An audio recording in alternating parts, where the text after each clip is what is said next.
When you come home to me, I'll wear a sweeter smile and hope that for a while you'll stay. When you come home to me, your hand will touch my face and banish any trace of grief. Soon my love will rise anew, even greater than the joy I felt just missing you.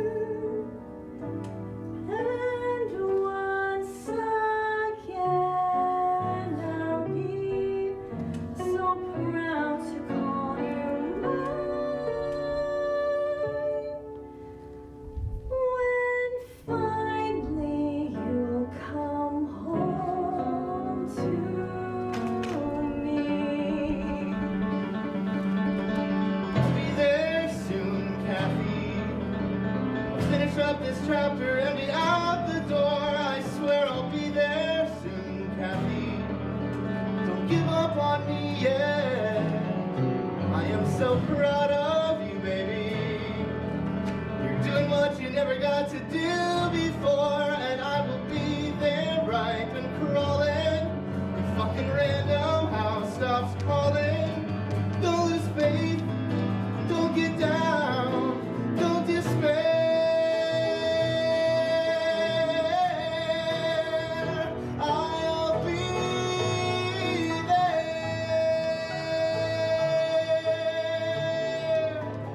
And in a perfect world, a miracle would happen, and that day would finally be. And it would be me and you riding it together, and the things we do going like we planned. We're gonna make it through, and nothing else will matter. We'll be fine, we're fine, we're fine, we're fine, we're fine, we're fine, we're fine. I'll be there soon, Kathy. I swear I will.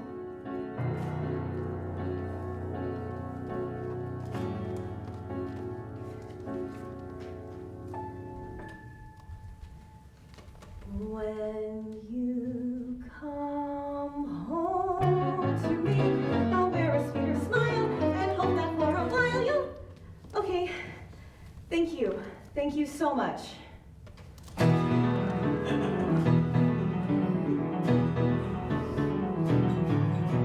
I'm climbing uphill, sadly climbing uphill. I'm up every morning at 6 and standing in line with 200 girls who are younger and shorter than me, who have already been to the gym. I'm waiting 5 hours in line and watching the girls just coming and going in dresses that look just like this. So my number is finally called.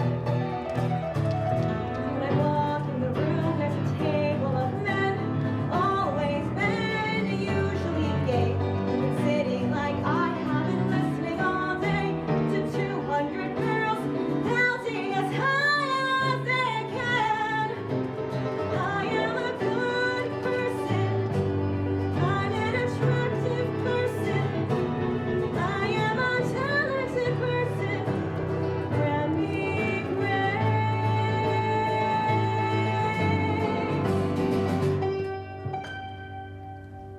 When you come home, I should have told them I was sick last week. They're gonna think this is the way I sing. Why is the pianist playing so loud? Should I sing louder? I'll sing louder.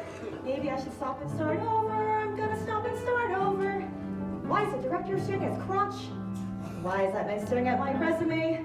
Don't stare at my resume. I made up half of my resume. Look at me, stop looking at that, look at me. No, none of my shoes, don't look at these shoes. I hate these fucking shoes. Why'd I pick these shoes? Why'd I pick his career. Why does this pianist hate me?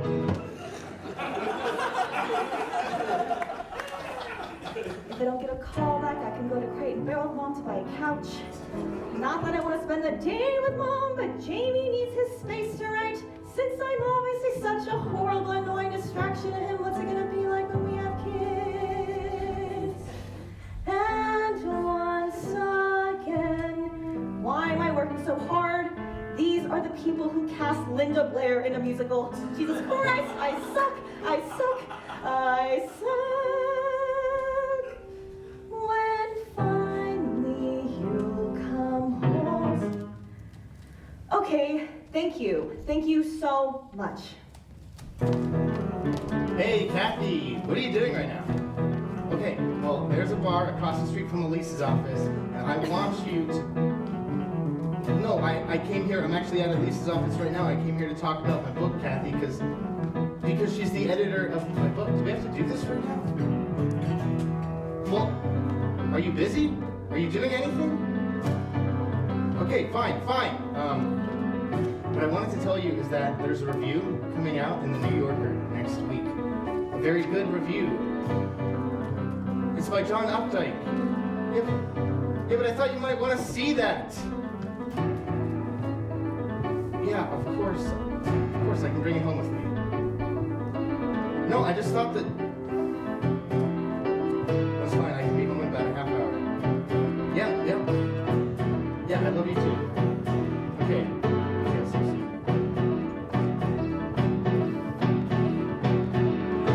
I will not be the girl sick at home in the birds, the baby, the dog in the garden of verbs. I will not be the girl in the sensible shoes, pushing burgers and beer nuts and missing in the clues. I will not be the girl who gets asked how it feels to be trotting along at the genius's heels. I will not be the girl who requires a man to get by.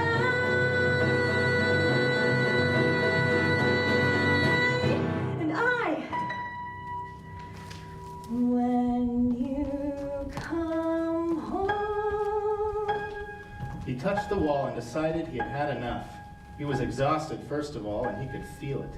His lungs were throbbing and heavy, and his left arm was stinging from the shoulder right down to his wrist. Besides that, 7 laps in and the water was still freezing cold. And if he wanted to be honest about it, he felt foolish. A ghost, pale, graceless thing flapping about frantically, desperately trying to keep pace with the mermaid in the next lane. She was at least a half a lap ahead of him, though he hadn't been able to keep track of her at all while he was swimming. Every time he tried to find her while he was catching a breath, she'd be completely out of range.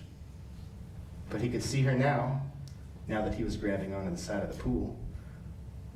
He watched her back stretching, watched how she seemed to ride the water. Her arm came up over her ear, slid back under the surface, soundlessly, effortlessly. Now she touched the opposite wall and was headed back towards him. And he watched as she changed her stroke, her head coming up and then submerging again in a burst of energy. He could see the shape of her face under her goggles, sensed the curve of her breasts as she pushed up into the air. She didn't seem particularly familiar at that moment. He didn't recognize the fierceness in her brow, the tension in her biceps, the fury in the pumping of her calves. It had never occurred to him that 3 years on he would be learning new things about her. It hit him in that moment that there were so many things he would discover.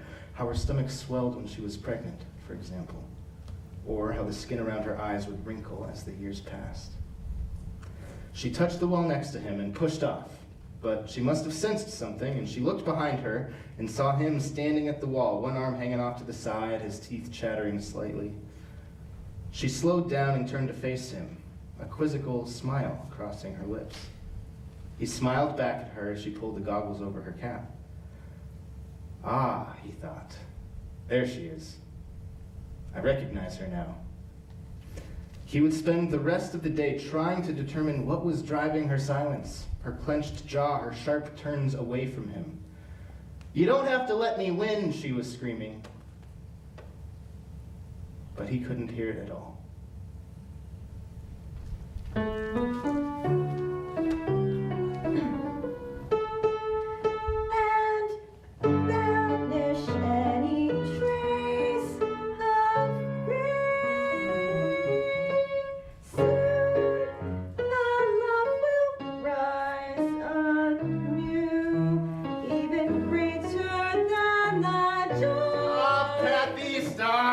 please, can you just stop talking for 2 seconds and let me speak where you don't contradict everything I say, and then it can be your turn and you can say whatever you want, okay?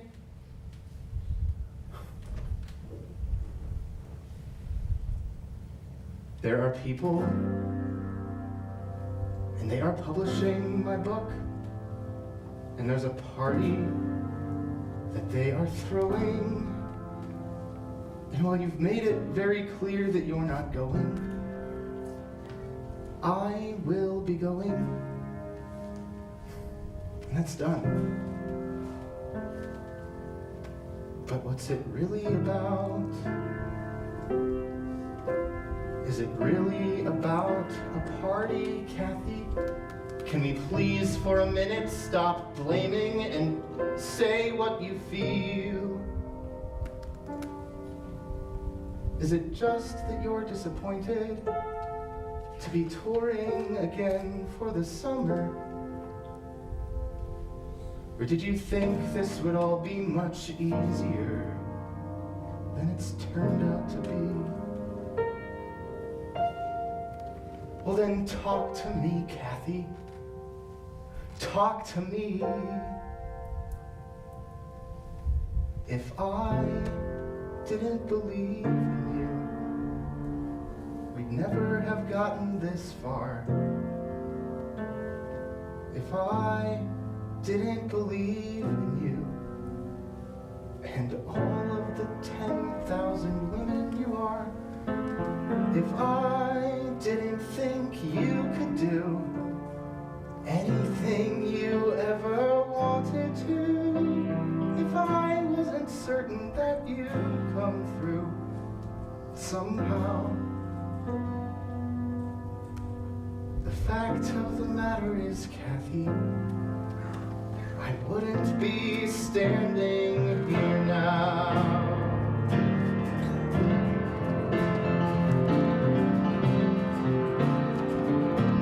If I didn't believe in you, we wouldn't be having this fight. If I didn't believe in you, I'd walk out the door and say, Kathy, you're right. But I never could let that go, knowing the things about you I know, the things when I met you 4 years ago, I knew. It never took much convincing to make me believe in you. Don't we get to be happy, Kathy? At some point down the line, don't we get to relax without some new tourist to push me out further from you? If I'm cheering on your side, Kathy, why can't you support mine? Why do I have to feel I committed some felony doing what I always swore I would do? I don't want you to hurt. I don't want you to sink, but you know what I think you'll be fine. Just hang on and you'll see, but don't make me wait till you do to be happy with you. Will you listen to me? No one can give you courage, no one can thicken your skin. I will not fail so you can be comfortable, Kathy. I will not lose because you can't win.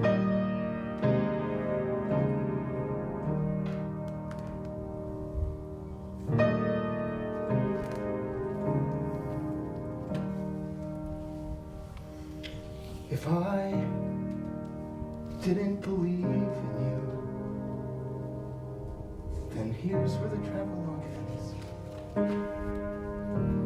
If I didn't believe in you, I couldn't have stood before all of our friends and said, this is the life I choose. This is the thing I can't bear to lose. Trip us or trap us, but we refuse to fall. That's what I thought we agreed on, Kathy. If I hadn't believed in you, I wouldn't have loved you at all.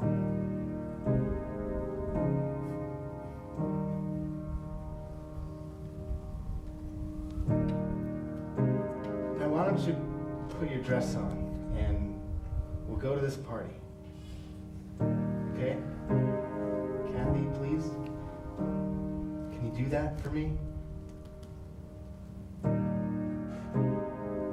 Kathy? Please?